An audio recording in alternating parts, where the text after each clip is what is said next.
Assalamualaikum warahmatullahi wabarakatuh.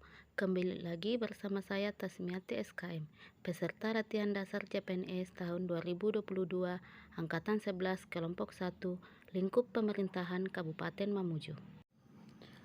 Pengelolaan SDM harus selalu berkaitan dengan tujuan dan sasaran organisasi. Dalam konteks ini, aktivitas dalam pengelolaan SDM harus mendukung misi utama organisasi.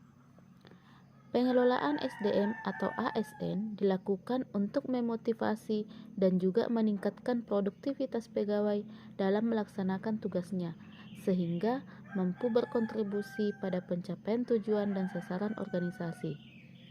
Organisasi membutuhkan pegawai yang jujur, kompeten, dan berdedikasi.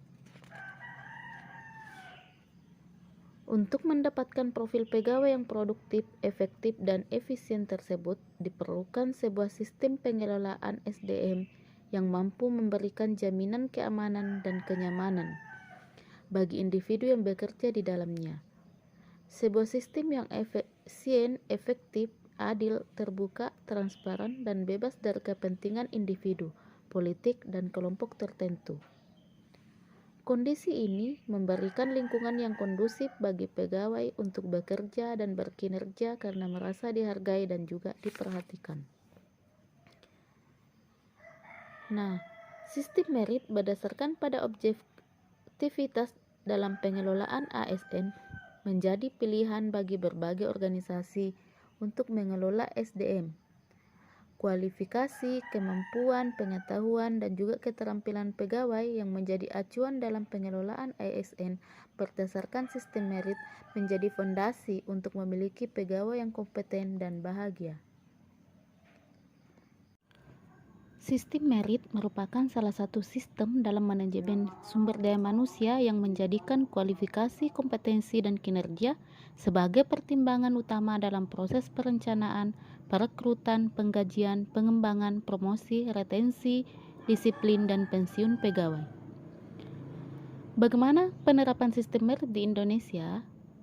Di Indonesia, sistem merit secara legal formal diberlakukan pada tahun 2014 melalui Undang-Undang Nomor 5 Tahun 2014 tentang Aparatur Sipil Negara.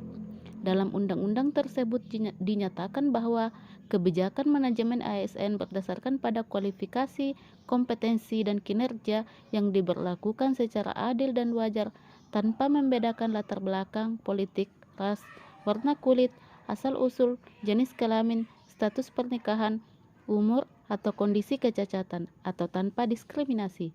Sistem ini seolah menjadi kritik atas suburnya praktek korupsi, kolusi, dan nepotisme di dunia kerja.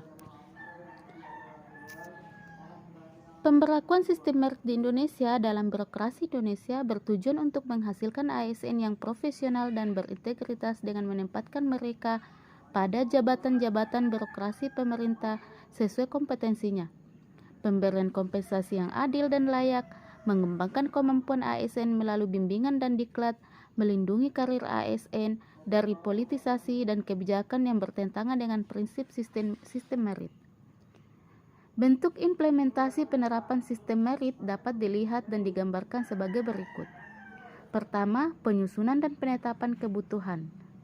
Sistem merit ini dapat diterjemahkan instansi dengan membuat perencanaan kebutuhan ASN 5 tahunan berdasarkan analisis jabatan dan analisis beban kerja, yang dalam penyusunannya mempertimbangkan jumlah pangkat dan kualifikasi pegawai yang ada dengan mempertimbangkan pegawai yang akan pensiun.